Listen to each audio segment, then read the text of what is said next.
A Short and Easy Method of Prayer by Madame Guyon. Chapter 9. Godliness. This is the one sure way in which we can become godly. Since God is the fountain and principle of all spiritual blessings, we possess all these divine gifts if we possess God Himself. So, the more we appropriate God into our lives, the more progress we make on the road of Christian godliness and holiness. For all attempts at godliness are like clothes which are worn on the outside of the body, unless these spiritual blessings have a divine origin.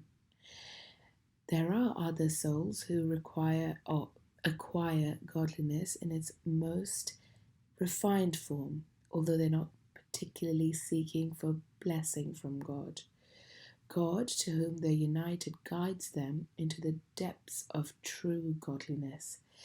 He is exceedingly jealous over them and prohibits them from enjoying any other pleasure outside himself.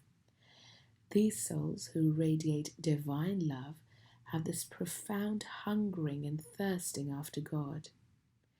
If they were allowed to follow their own inclinations, they would indulge in the most extreme forms of austerity. They think of nothing else than how they may please their beloved. As their self-centeredness decreases, so they neglect and forget themselves. As their love for God increases, so they detest themselves the more and pay less attention to what other people think about them.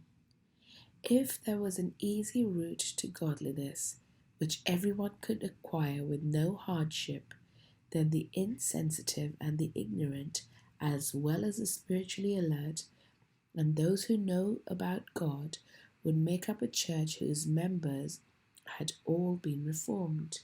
However, all that is required from the soul is love. Love and then what you please, says St. Augustine. For when we truly love, we cannot even possess a contrary will, which has a tendency to oppose our deepest spiritual desires for godliness.